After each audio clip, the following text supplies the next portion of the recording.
16절과 17절 말씀입니다.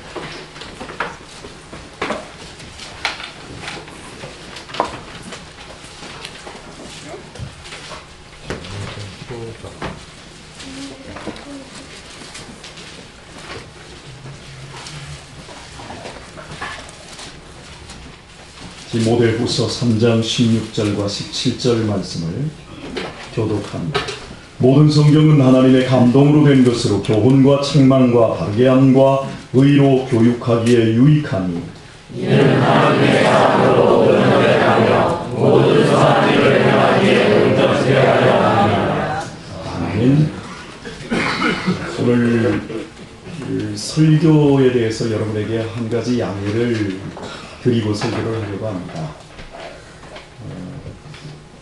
저는 설교를 굉장히 이 말씀을 본문의 말씀을 근거로 해서 본문의 말씀을 깊게 주의하며 설교를 합니다. 그런데 오늘은 설교 마칠 때까지 읽은 본문의 말씀은 한마디도 하지 않겠습니다.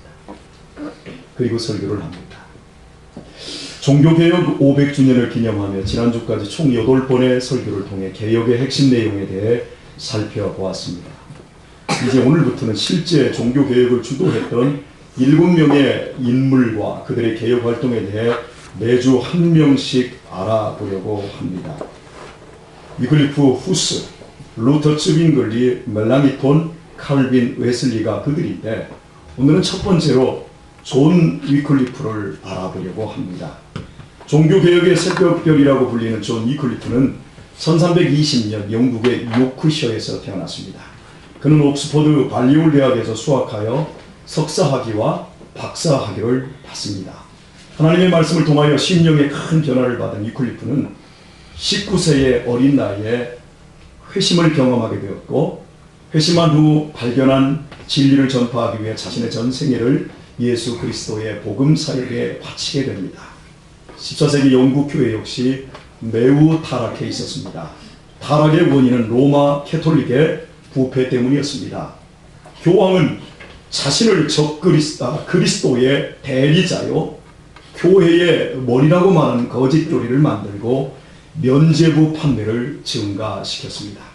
당시 교회는 영국 전 국토의 3분의 1을 수요하고 있었고 교회의 수입은 국가 수입보다 3배가 많았습니다.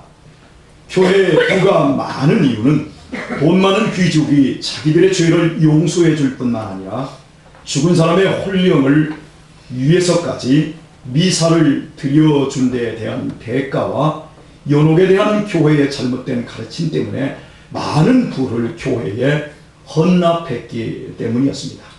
이처럼 교회는 복음 대신 엄청난 돈을 쥐게 되므로 세상을 개혁해야 할 교회가 도리어 개혁의 대상으로 전락하고 말았습니다. 1994년 한국 불교를 대표하는 조계종의 총무원 사태를 기억하시는 분들이 계실 겁니다. 저는 당시에 24살이었는데 지금도 그것을 똑똑하게 기억하고 있습니다. 총무원장의 삼선 연임 반대와 종단 개혁을 요구하며 썩어버린 지도부의 반기를 들고 젊은 승려들이 걸기했습니다. 이를 제지하고자 기득권을 가진 승려들이 돈을 주고 조폭을 동원 쇠파이프 휘두르는 모습이 연일 매스컴에 비춰졌습니다. 한쪽은 기왓장을 던지며 그리고 또 한쪽은 긴 대나무를 축창으로 하여 서로 싸우는 아비규환 같은 모습이 압시 뉴스에 항상 이 데뷔 장면으로 장식을 했습니다. 정치성을 몰아내고 청정한 종단으로 회복하기 위해 젊은 승려들은 폭력에 굴하지 않았습니다. 그들은 결국 권력화된 종단의 폐단을 막고 종단 개혁을 이끌어내는데 성공했습니다. 그로부터 13년 여민이 지난 2007년 MBC TV의 PD 수첩은 위기의 조계종, 그 청정의 길은 이란 제목으로 조계종에 대한 내용을 다루며 94년 이전보다 더 부패했다라는 비판에 직면했었습니다. 유명 사찰의 주요 자리를 놓고 뇌물 사건이 터지고 핵심 간부들이 주지승들이 고급 호텔에 모여서 수억 원짜리 노름을 하는 영상이 공개되었습니다. 조계종의 숨은 비리와 유선이 연일 폭로되었는데 놀라운 사실은 그 썩어빠진 조계종의 핵심 간부들은 14년 전 개혁의 불사를 위해 죽을 각오로 자신들의 몸을 내어 던지며 피를 흘렸던 그 청정한 승려들이었습니다. 개혁을 이끈 젊은 지도자들이 조계종 지도부에 편입되어 특권을 누리며 그 자신들이 썩어 청산의 대상이 되었던 것입니다. 당시 개혁의 불사를 이끌고도 지도부에 합류치 않고 표표히 산으로 되돌아간 도법스님은 그와 관련하여 이런 말을 했습니다. 개혁은 이해관계를 넘어서는 것이고 그것은 개혁의 철학과 안목의 힘에 의해서만 가능하다. 그런데 개혁 주체가 개혁의 철학과 안목이 빈곤하다 보니 지도부에 합류한 뒤 자신들이 이해관계에 휘말리고 말았다. 참으로 명확한 지적입니다. 승려에게 필요한 개혁의 철학과 안목이 과연 무엇이겠습니까? 두말할 것도 없이 부처님께서 가르쳐 주신 불법에 보이지 않는 정신과 가치입니다. 즉 자기 비움에 자기 내려놓음의 실천입니다. 그것을 상실함으로 개혁의 주체였던 승려들이 이해관계에 휘말려 어처구니 없이 개혁의 대상으로 전락하고 만 것입니다. 개인이나 단체나 국가든 기득권을 가지면 반드시 돈이 따르고 결국은 부패한다는 것이 역사의 뼈저린 교훈입니다. 영국을 포함한 중세의 로마 가톨릭 교회는 보이는 것만을 추구하다가 추악한 이익 집단으로 몰락하고 말았습니다. 그리하여 세상을 변화시켜야 할 중세교회는 돈을 움켜쥔 채 오히려 세상으로부터 청산의 대상이 되고 말았습니다. 위클리프는 부패와 세속화에 빠져있던 중세교회에 성경을 가지고 강력히 도전하였습니다. 당시 로마 교회는 성경 번역을 금지하고 있었으며 성경을 번역하는 사람들을 반역자들로 마녀로 몰아 화형시켜 죽였습니다. 오직 성경은 라틴어 성경이었고 그 라틴어 성경은 신학자들 외에는 평신도들이 읽을 수 없는 금서였습니다. 희한하지 않습니까? 어떻게 기독교가 성경을 금서로 규정할 수 있었습니까? 무려 1000년의 세월 동안 교회 시대가 이래했습니다. 이런 상황에서 위클리프는 1382년 목숨을 걸고 자기 제자들과 함께 성경 전권을 영어로 번역하여 출판까지 했습니다. 그리하여 영국 국민들이 영어로 번역된 성경을 보게 되었고 그것이 종교개혁의 불씨가 되었습니다. 그래서 그를 종교개혁의 샛별이라 부르는 것입니다. 1384년 12월 31일 위클리프는 마지막 목회지 루터워스에서 뇌일열로 쓰러져 교회의 묘지에 묻힙니다. 교황은 콘스탄츠 공회를 열어 위클리프를 이단으로 정죄하고 위클리프의 유고를 캐내어 불사를 것을 결의합니다. 그리하여 그의 유해는 죽은 지 44년이 지나 무덤에서 파내어 불태워졌고 그 죄를 스위프트 강에 뿌렸습니다. 그러나 그의 성경을 읽은 민중들은 무지의 잠에서 깨어나 개혁을 열망하며 일어나기 시작했습니다.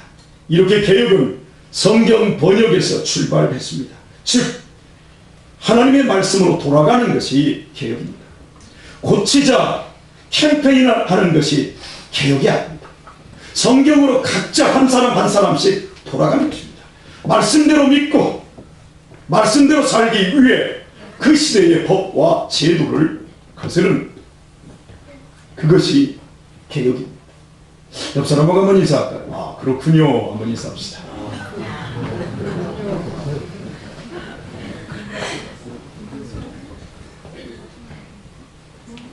이렇듯 종교개혁의 역사와 그 본질을 파고 들어가 보면 종교개혁에 있어서 가장 중요한 주제는 언제나 권력이었습니다. 그리고 필연적으로 따라오는 돈이었습니다. 이것은 오늘날에도 동일합니다. 우리 한국교회가 지금 겪고 있는 문제는 바로 권력과 교회 권력과 돈입니다. 위클리프가 비판하는 것은 교회나 성직자가 가진 권력이나 금력 자체에 있지 않습니다. 교회가 권력과 금력을 바르게 그리고 선하게 사용할 수 있습니다. 이것은 근사한 일입니다. 권력과 돈을 정말 바르게 사용할 수 있다면 이거보다 아름다운 일이 없습니다. 그러나 중세교회와 성직자들은 권력과 부를 틀어지고 그것을 누리면서 썩어가는 것이 문제였습니다. 유클리프가 지적한 것은 바로 이거였습니다. 이 부의 문제에 있어서 가장 중요한 것은 11조와 헌금입니다. 이것을 오늘 심도 있게 살펴보려고 합니다. 말라기서 3장 8절에서 10절 말씀에는 여러분이 잘 아는 11조에 대한 명확한 하나님의 말씀이 나옵니다. 말씀의 내용은 이렇습니다. 사람이 어찌 하나님의 것을 도둑질하겠느냐. 그러나 너희는 나의 것을 도둑질하고도 말하기를 우리가 어떻게 주의 것을 도둑질하였나이까 하는도다. 이는 곧 11조와 헌물이라. 너희 곧 온 나라가 나의 것을 도둑질하였으므로 너희가 저주를 받았느니라. 만군의 여호와가 이르노라. 너희의 온전한 11조를 창고에 들여 나의 집에 양식이 있게 하고 그것으로 나를 시험하여 내가 하늘문을 열고 너희에게 복을 쌓을 것이 없도록 붙지 아니하나 시험하여 보라. 이렇듯 11조에 대한 권면은 아주 강력합니다. 저주를 근거로 하고 있습니다. 그리고 하나님 당신을 복을 주나 안 주나 시험하여 보라고 말씀하고 있습니다. 저는 말라기 선지자의 11조 본문을 읽었지만 방법적인 내용을 설교하기보다는 그 의미를 설명하려고 합니다. 11조의 참된 의미는 10개 중에서 1개만 하나님의 것이고 9개는 내 것이라는 뜻에 있지 않습니다. 11조는 신앙 고백인 동시에 그 자체가 신앙입니다. 1개를 드림으로 나머지 9개 역시 하나님의 것임을 인정하라는 것입니다. 인간의 마음은 돈이 있는 곳으로 향합니다.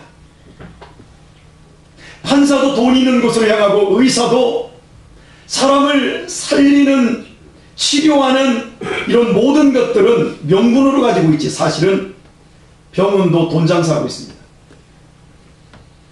교회도 자칫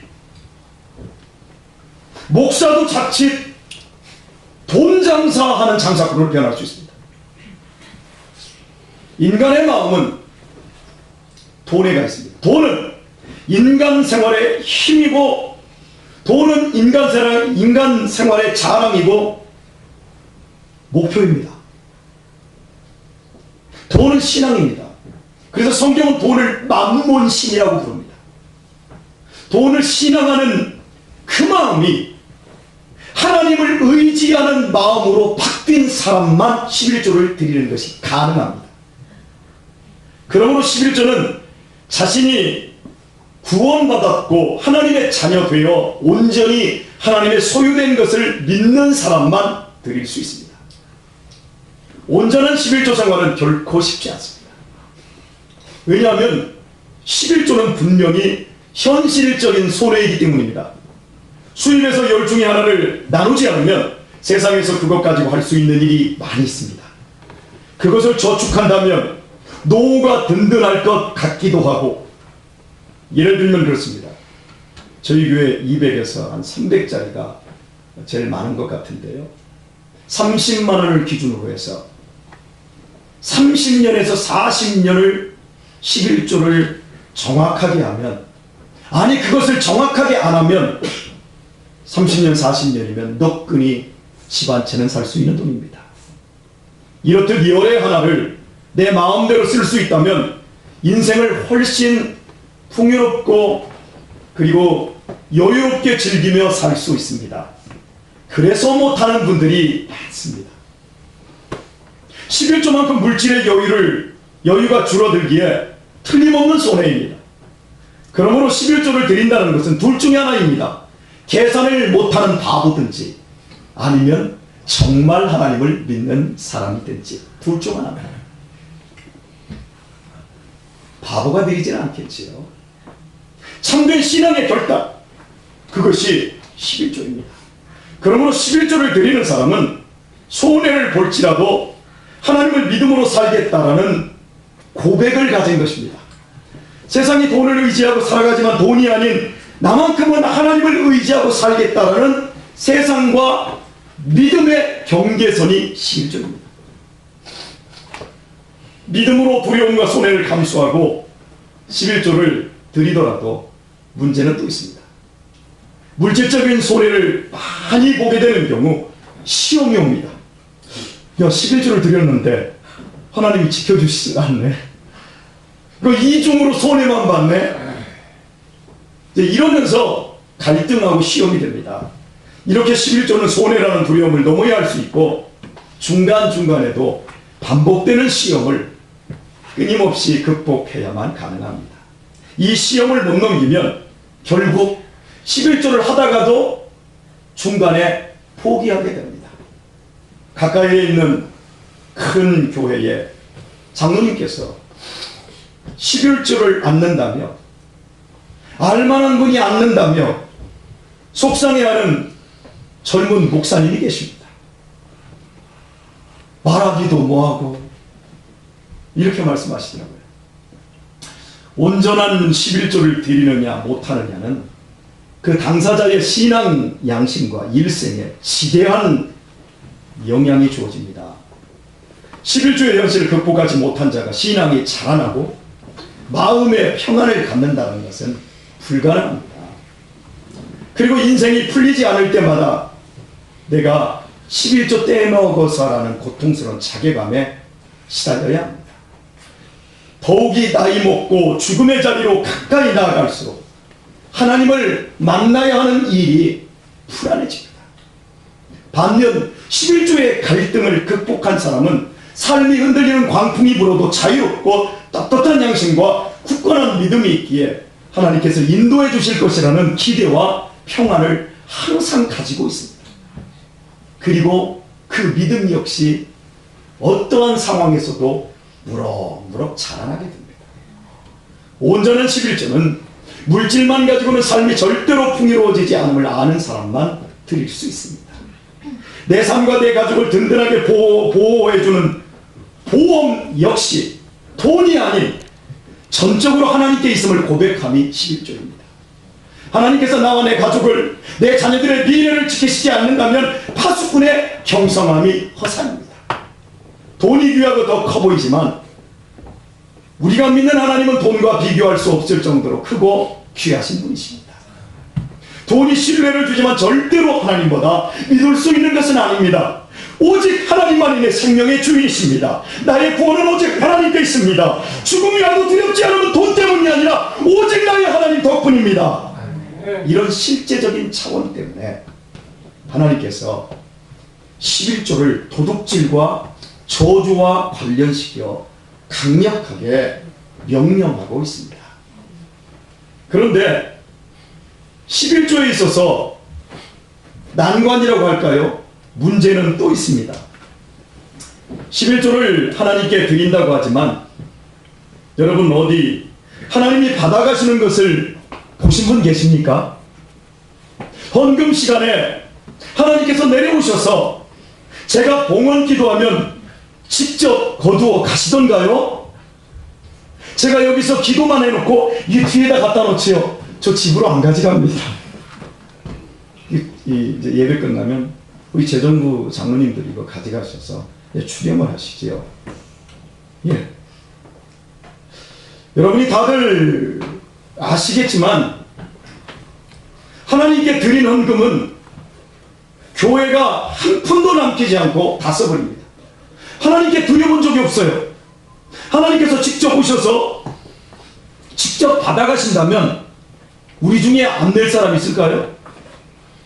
우리를 구원하신 하나님께서 우리의 생명을, 우리의 영혼을 주장하시는 하나님께서 야 11조 받으러 왔다 그러는데 안 낼 사람은 한 사람도 없을 것이지만 교회가 다 써버리는 것 때문에 바로 그것 때문에 하나님이 받으신다는 현실성이 없기에 드리지 않는 분들이 저는 많다고 생각됩니다. 과연 하나님께 드린 11조 헌금을 교회가 사용해도 되는 것일까요? 예, 교회가 써야 합니다. 우리가 하나님께 드린 11조 헌금에 대해 하나님은 우리의 마음을 받습니다.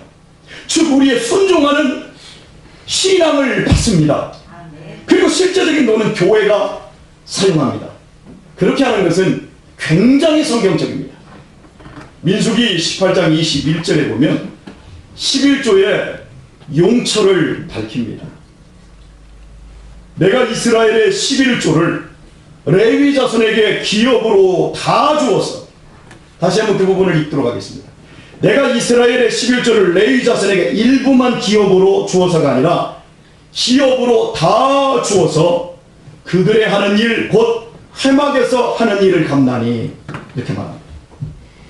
이 본문이 이외에도 레위 사람들을 위해 11조를 사용하라는 말씀은 또 여러 본문에서도 나타납니다. 자, 또 다른 사용 용처가 있는데 신명기 14장 28절에서 29절에 있습니다. 말씀은 이렇습니다. 매 3년 끝에 그의 소산의 10분 일을 다 내어 네 성읍에 저축하여 너희 중에 분깃이나 기업이 없는 레위인과 내 성중에 우거하는 객과 및 고아와 과부들로 와서 먹어 배부르게 하라. 그리하면 네 하나님 여호와께서 너의 손으로 하는 범사에 네게 복을 주시리라. 이렇게 11조의 사용 용처를 살펴보면 11조를 드려야 되는 목적까지 알 수 있습니다. 11조의 목적은 하나님이 받아가시겠다라는 게 아니라 하나님의 성전을 섬기는 레위인의 생활비를 위해서가 첫 번이었습니다. 레위 사람들은 12지파가 땅을 기업으로 분배받을 때 전혀 한 평도 받지 못하고 제외되었습니다. 오직 하나님께서 기업이 되시기로 약속하셨습니다. 그래서 레위인들은 성전에서 제사와 성전 관리를 위한 일에만 전념하였지 돈 버는 일을 하지 않았습니다. 그래서 그 생활 책임으로 11조를 그들에게 다 기업으로 주었다고 말씀하고 있습니다. 현대교회는 이를 근거로 교회 살림과 함께 목사의 생활비를 위해 11조를 지출하게 됩니다. 큰 교회들은 전도사와 사찰집사와 교회 사무원의 급료로 11조를 사용합니다. 그리고 나서 2차적으로 사회적인 약자들을 위한 구제에 11조가 사용되는 것이 성경적인 원칙입니다. 이처럼 하나님께 드리지만 그 사용처가 사람을 위해, 즉 먼저는 하나님의 교회를 위해, 하나님을 위해 일을 하는 그것만이 그들의 일인 사람들을 위해 사용하도록 규정이 되었고, 먼저 규정되었고, 두 번째는 구제와 긍휼을 베푸는 이 일을 위하여 사용하라고 명확하게 11조 헌물을 규정하고 있습니다. 그런데 말입니다. 이단은 이단이 아닙니다.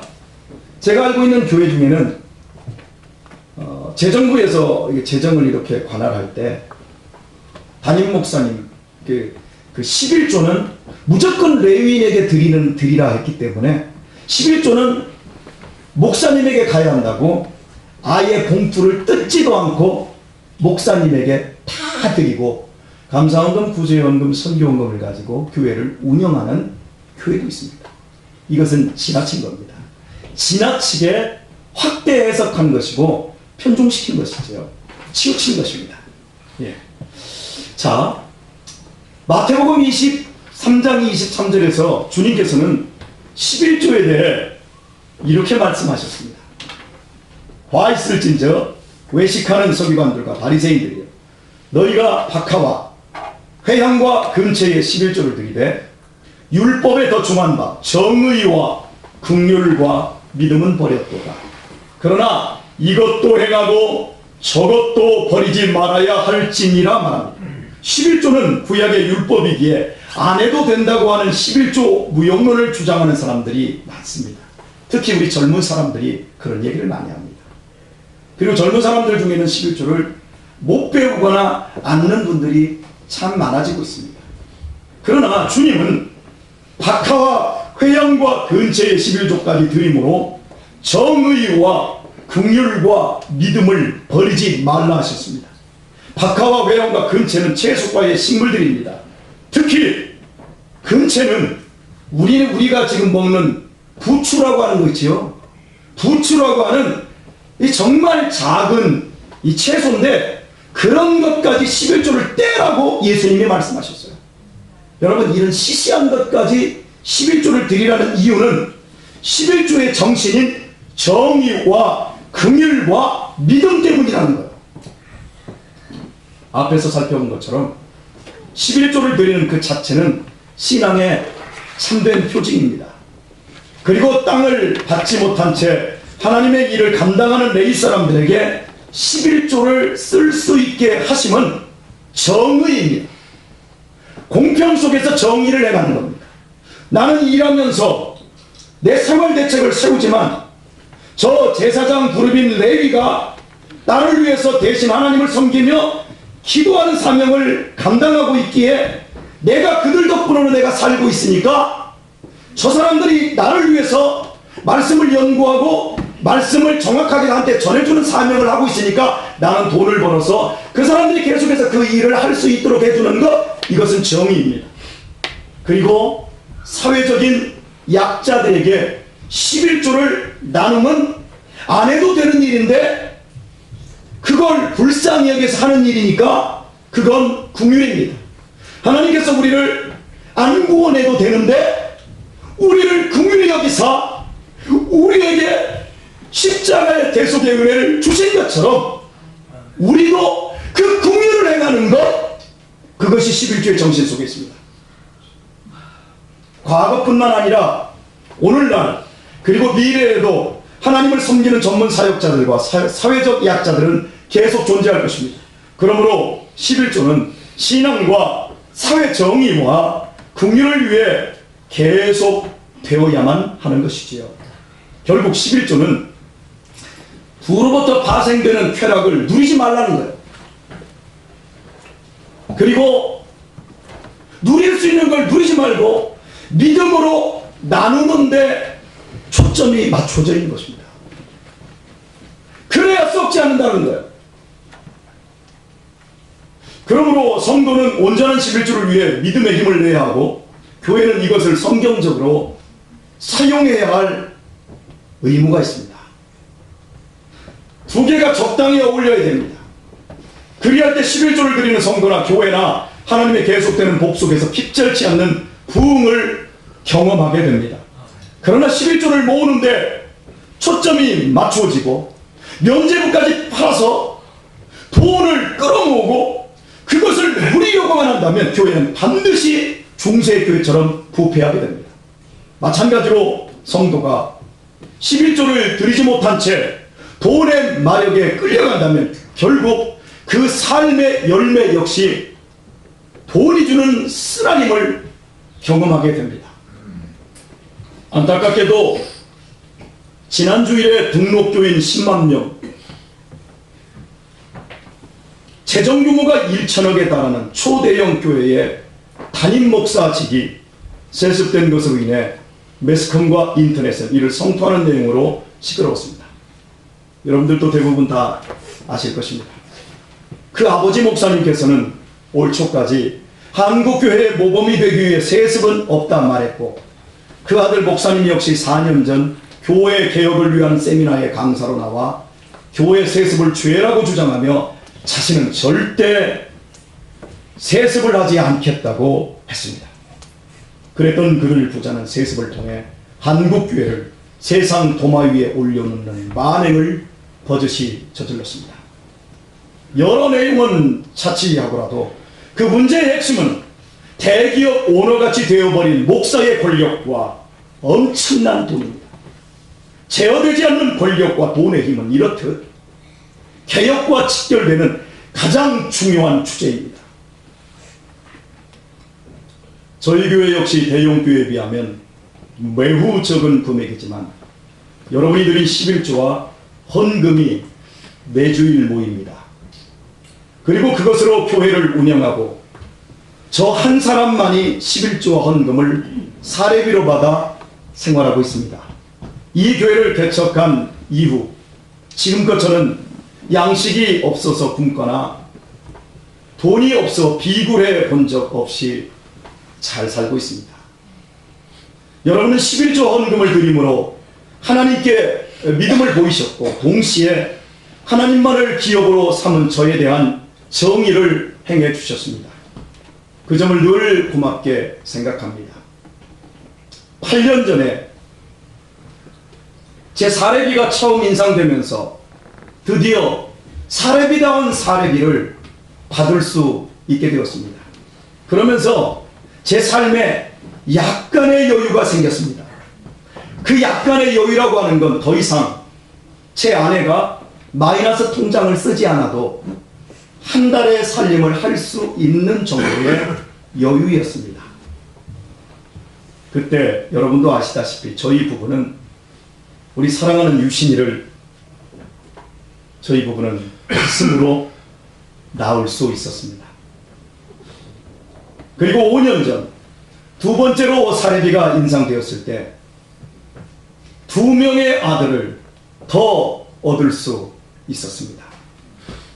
그리하여 저에게 주어진 경제적인 여유를 저 자신은 제 아내와 함께 긍휼을 이루는 데 사용할 수 있었고 앞으로도 20여 년 동안 그리 될 것입니다. 3년 전 즈음에 모 성도님께서 목사님 가정에 온 아이들은 목사님의 아이들임과 동시에 우리 교회가 키워야 하는 책임이 있다라는 말씀을 하셨습니다. 그런 아름다운 인식을 가지신 성도님께서는 우리 아이들 중에 고아원에서 제일 오래 있다 온 허약한 유민이의 보약을 챙겨주셨습니다. 또 어떤 성도님은 제 아이들 생일을 일일이 챙겨주시고 또 어떤 성도님은 종종 반찬을 만들어 주십니다. 또 찌개를 갖다 주시는 분도 계시고 저희 아이들 회식도 시켜주시는 분도 계셨습니다. 지난주에는 저희 아이들 주라고 빵을 갖다 주신 분도 계십니다. 여러분이 성숙한 생각을 가지고 제 가정에 관심을 가져주시는 것을 생각할 때 그저 감사할 따름입니다. 2번에 걸친 약간의 여유가 생겼을 그때 만약 그것을 제 개인의 일락을 누리며 돈 모으는 대로 눈을 돌렸다면 저는 지금 청빈과 겸손과 순명의 삶과는 거리가 먼 하나님의 것을 도둑질하는 탐욕적인 삶을 추구하고 있었을지도 모릅니다. 11조 헌금으로 살고 있지만 저 역시 11조를 드리며 교회에서 정한 모든 헌금을 하고 있습니다. 이외에도 소액이지만 굿네이버스, 한국입양홍보회, 주바라기 선교회를 매달 지원하고 있습니다. 그리고 제가 섬기는 한일 노인 주간 보호센터에서 3년여 전부터 목사님 그동안 너무 죄송했다고 하면서 제가 설교를 갈 때마다 3만 원씩을 줘요. 그런데 제가 하나님 앞에서 아르바이트를 하지 않기로 했는데 이것을 주는데 처음에는 제가 고사를 했다가 제가 계속 고사하면 그분들이 제가 지금 9년째 거기를 설교를 섬기고 있는데 미안해서 저와의 관계가 힘들어질 것 같아서 제가 받았습니다. 그리고 그것을 제가 계속해서 모았어요. 그리고 그 모았던 돈 300여만 원을 한국입양 상담소의 사단 법인화를 위한 출자 헌금으로 모두 드렸습니다. 이것을 여러분에게 세세히 말씀드리면 제 자랑을 하고 싶어서가 아니에요. 제가 이렇게 얘기하면 제 상이 없어지는 걸 저를 알아요. 그런데 제가 이 말씀을 드리는 것은 여러분을 가르쳐주고 싶어서예요. 물질은 모으는 데 목적이 있는 것이 아니라 모은다고 삶의 평안이 주어지는 것이 아니라 물질은 모으는 데 있지 않고 물질은 다스리는 데 있고 물질은 사회적인 정의를 행하고 긍휼을 베풀며 우리의 믿음을 연금처럼 단련하는 데 있습니다.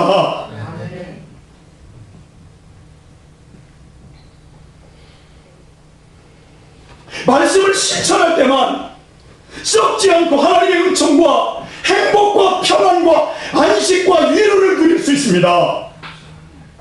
비록 제가 50을 바라보는 나이에 집 한 채가 없고 교회에서 해준 임대 아파트 25평에 살고 있지만 경제적인 여유가 남들보다 없다 할지라도 제 기업은 교회 개척할 때나 지금이나 여전히 살아계신 하나님이십니다.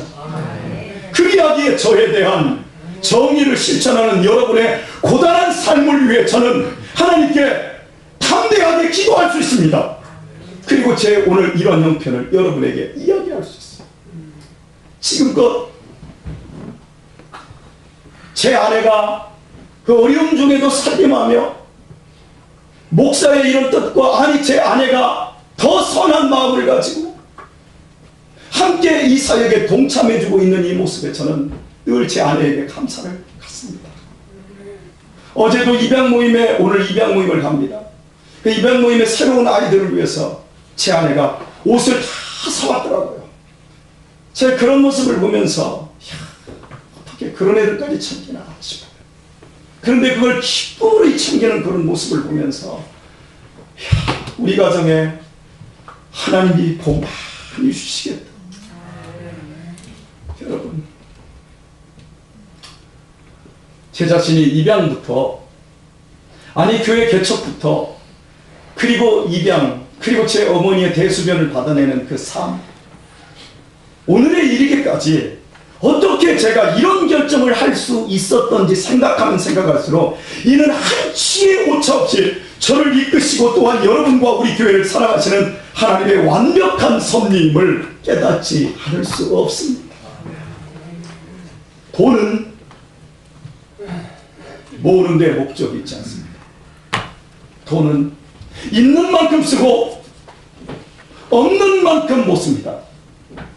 돈은 많으면 많을수록 그 사람의 영혼, 잘못된 목적을 가지면 어떤 경우에도 그 사람은 썩게 됩니다.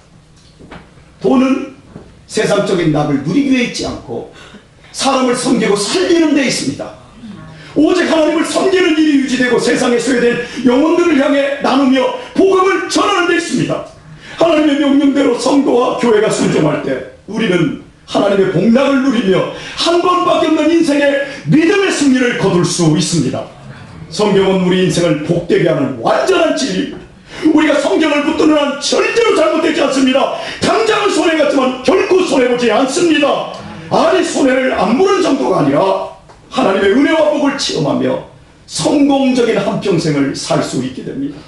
많은 사람들이 물질에 대해 성경적인 삶을 살지 않는 이유는 하나님의 말씀이 성경에 대해 무지하기 때문이며 알아도 순종하지 않기 때문입니다. 그러므로 우리에게서 일어나야 할 종교개혁은 하나님의 말씀으로 돌아가는 것입니다. 오늘의 본문 말씀을 다 같이 읽고 나서 설교를 마치겠습니다. 16절과 17절 말씀을 다 함께 읽어주시길 바랍니다. 16절과 17절 펼치시고요. 다 같이 읽습니다. 시작. 모든 성경은 하나님의 감동으로 된 것으로 누구가 생각과 다르게 함과 우리로 우리의 일이 아니 하나님의 사람으로 변형했다. 모든 성사들을 변형했다. 그 성경이 우리에게 이 시간 말씀합니다. 말씀대로 살아가. 그리하면 내가 책임지겠다.